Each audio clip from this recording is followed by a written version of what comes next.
Shadows of Betrayal. A tale of love, deception, and justice. A life built on trust. In the heart of Abuja, where towering skyscrapers met ancient traditions, Femi Adewale lived a life many admired. As a renowned architect, he had built not only a thriving business, Adewale Architects, but also a life filled with love, success, and family. Married to Yemi, a brilliant and ambitious lawyer, Femi had what seemed like the perfect life. They were the ideal power couple, raising two beautiful children, Colonel and Busy, in a world of privilege and opportunity. But the foundation of his life was about to crack in ways he never imagined. A betrayal too deep to forgive. While Femi poured his heart into his work and family, Yemi found herself drawn into a different world, one of luxury, power, and dangerous temptations.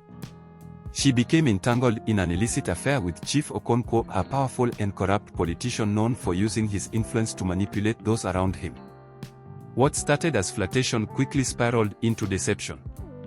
Blinded by promises of wealth and status, Yemi convinced herself that she could have it all, an affair in the shadows while keeping her family intact.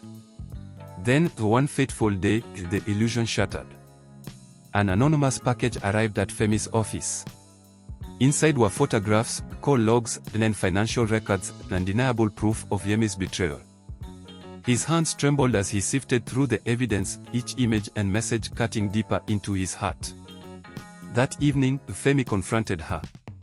"How long?" His voice was low, controlled, but beneath it, a storm raged. Yemi's face drained of color. "Femi, please.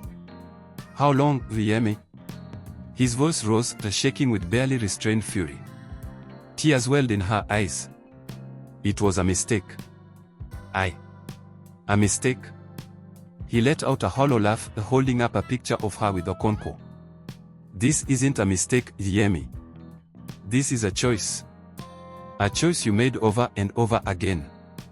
Realizing there was no way to deny it, Yemi dropped to her knees. "Please, Femi. It didn't mean anything. I got caught up in something I shouldn't have." "You got caught up in power, in greed." He turned away, running a hand over his face. "You didn't just betray me, Yemi. You betrayed our children." For a moment, a silence stretched between them. Then, Femi's voice broke through it, resolute and final. "I can't do this anymore. I won't live a lie. We are done." The divorce was swift and brutal, sending ripples through Abuja's high society. Some sympathized with Femi, others whispered that Yemi had simply done what many women in power did, secure a better future for herself. But Femi was not thinking about society's judgment. He was thinking about how to move forward for himself and his children. The fall and the fight. Chief Okonkwo did not take Yemi's departure lightly. Enraged that she had chosen to end things, he sought vengeance, not against her, but against Femi. Using his vast influence, he orchestrated a scandal that led to Femi's arrest. Falsified documents, planted evidence, and paid witnesses painted him as a corrupt businessman guilty of fraud and embezzlement. Femi's world crumbled. His assets were frozen, his farm shut down, and he was thrown into a jail cell for crimes he did not commit. But even in the darkest moments, Femi refused to break.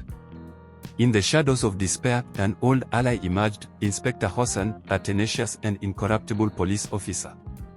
Hossein had seen men like Okonkwo before, and he knew that beneath the politician's polished exterior lay rot and deceit. "This isn't over, Femi," Hossein assured him. "We'll prove your innocence. But you must fight with me." With nowhere else to turn, Femi agreed. Their investigation took them through the dark alleys of Lagos, where power brokers operated in secret, and deep into the heart of Abuja's elite, where corruption was masked by luxury. A light in the darkness. Amidst his struggle, Femi found an unexpected model of hope, Amina, a kind and resilient social worker who ran a foundation for victims of political corruption. Amina had seen many men like Femi, good men who had been chewed up and spat out by a broken system. But she also saw something else in him, a determination that had not yet been extinguished.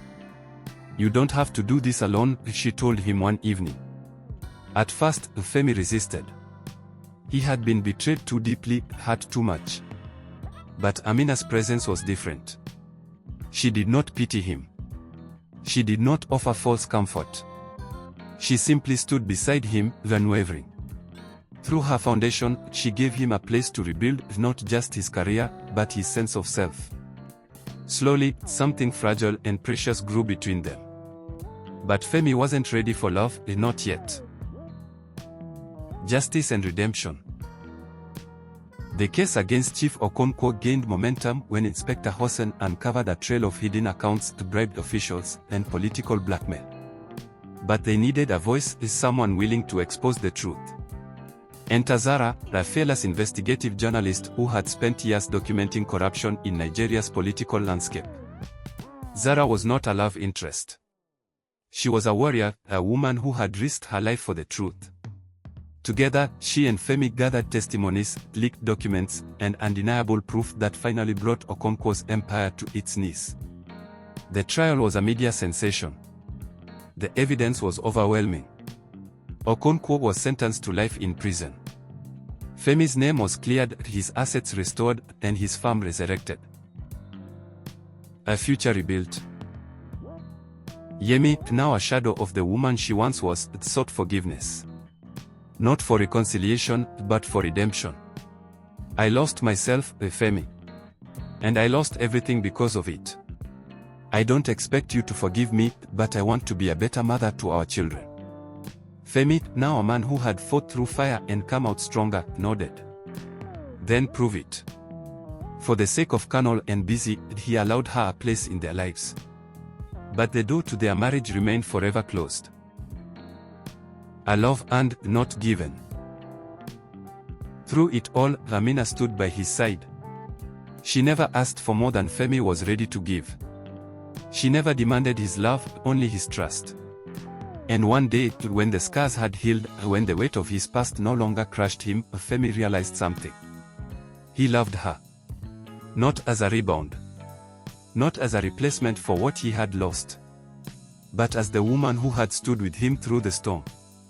As Femi stood before a crowd of supporters, his children by his side, his hand in Amina's, he spoke words that would be remembered.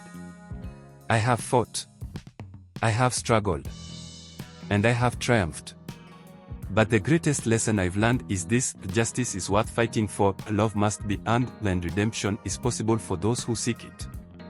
And as the crowd erupted in cheers, Femi knew his story was not over. It was just beginning. Dear viewers, what lessons did you take away from Femi's inspiring tale? We'd love to hear your thoughts in the comments below. If you enjoyed the story, give us a thumbs up, share it with friends, and hit that subscribe button. Don't forget to turn on the notification bell so you never miss out on our latest updates. Thank you for watching, and stay blessed.